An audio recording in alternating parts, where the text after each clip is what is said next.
میری شان کم نہیں ہے، میں غلام مصطفیٰ ہوں۔ بہت میری شان کم نہیں ہے، میں غلام مصطفیٰ ہوں۔ میری شان کم نہیں ہے، میں غلام مصطفیٰ ہوں۔ میری شان کم نہیں ہے، میں کچھ نہیں ہوں، لیکن یہ مقام کم نہیں ہے، میں کچھ نہیں ہوں، لیکن الحمد لله نحمده ونستعينه ونستغفره ونؤمن به ونتوكل عليه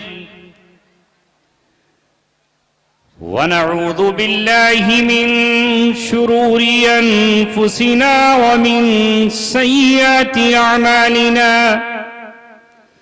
من يهده الله فلا مضل له ومن يضلله فلا هادي له ونشهد أن لا إله إلا الله وحده لا شريك له ونشهد أن سيدنا وسندنا وشفيعنا وحبيبنا ومولانا محمدا عبده ورسوله وصلى الله عليه وعلى آله وصحبه وسلم تسليما كثيرا كثيرا. أما بعد فقد قال الله تبارك وتعالى في كتابه الكريم: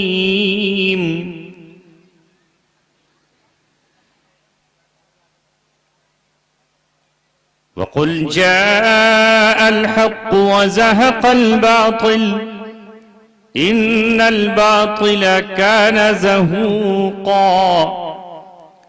صدق الله العلي العظيم. قال رسول الله صلى الله عليه وسلم: الحكمة ضالة المؤمن. وقال رسول الله صلى الله عليه وسلم: إن الله يرفع بهذا الكتاب أقواما ويضع به آخرين. صدق رسوله النبي الكريم.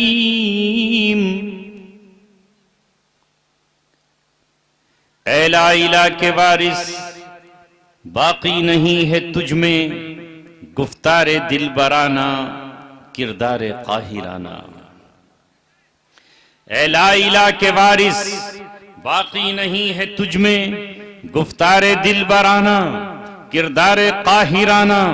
تیری نگاہ سے دل سینوں میں کانپتے تھے، کھویا گیا ہے تیرا جذب قلندرانہ. وہ سجدہ روح زمیں جس سے کانپ جاتی تھی، اسی کو آج ترستے ہیں منبر و محراب. سنی نہ مصر و فلسطین میں وہ اذاں میں نے دیا تھا جس نے پہاڑوں کو راشۂ سیما. بڑے طویل عرصے کے بعد، ایک لمبی جدائی کے بعد اور بہت ہی صبر آزما تکلیفیں جھیلنے کے بعد، بہت ہی ناگوار اور شدید منزلیں طے کرنے کے بعد، تھکے ہوئے جسم کے ساتھ، ٹوٹی ہوئی آرزوؤں کے ساتھ، دکھے ہوئے دل کے ساتھ، زخموں کے ساتھ اور اشکوں سے بھری اپنی بھیگی ہوئی پلکوں کے ساتھ، اے بجھیڑا کلاں کے لوگوں، میں آپ تک پہنچا ہوں۔ قاری افسر صاحب حضرت مفتی صاحب کی دعوت پر اس بڑے مدرسے میں پھر سے حاضری کی سعادت ہوئی۔ میں آپ کا شکر گزار ہوں۔ آپ نے مجھے اس قابل سمجھا، اس لائق سمجھا کہ میں آپ کے اس بزم کا مہمان بن سکوں، اسٹیج کی زینت بن سکوں۔ حالانکہ آج میں وہ شخص ہوں جس کا سب کچھ اجڑ چکا ہے، جس کا سب کچھ لٹ چکا ہے، اور جس کے پاس اب کچھ بھی نہیں۔ لیکن ہاں، میرے رب نے مجھے پھر آپ کے بیچ بیٹھنے کا خوبصورت موقع عطا فرمایا۔ ان پیاری بچیوں کی معصوم زبانوں سے بہترین تقریر سننے کا حسین لمحہ عطا کیا، اور مجھے یہ معلوم ہوا کہ اللہ تبارک و تعالیٰ نے آج بھی آپ حضرات کو وہ جذبہ عطا فرمایا ہے کہ آپ مٹی کو چھو دیں تو سونا بنا دیں۔ آج بھی آپ کوشش میں لگے ہوئے ہیں اور محنتیں کر رہے ہیں۔ ماشاءاللہ سبحان اللہ، بچیوں کے پاس وقت نہیں تھا، مگر ان کے لب و لہجے سے، ان کے جذبات سے، ان کے پاکیزہ خیالات سے اور ان کی آواز سے یہ پتہ چل رہا تھا کہ ان کے استادوں نے، ان کے ٹیچروں نے اور ان کے معلموں نے ان پر محنت کی ہے۔ ایک پتھر کی بھی تقدیر سنور سکتی ہے، شرط یہ ہے کہ سلیقے سے تراشا جائے۔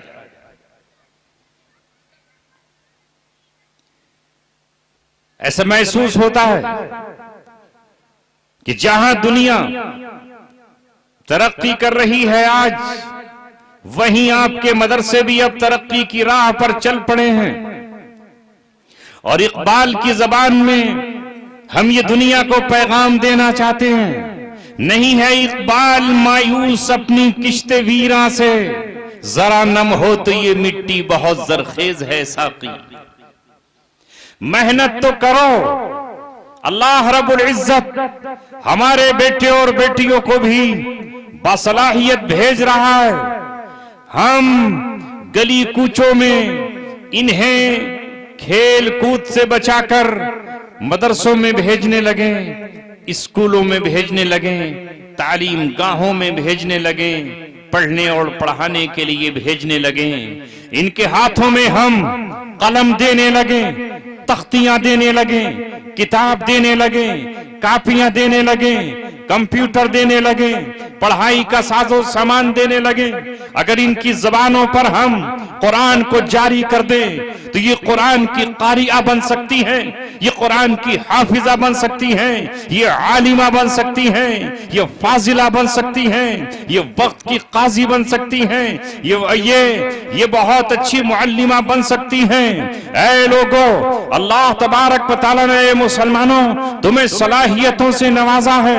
تمہارا پیغمبر تمام دنیا کے لیے روشنی کے مینارے لے کر آیا، علم کے چراغ لے کر آیا، علم کے آفتاب اور ماہتاب لے کر آیا۔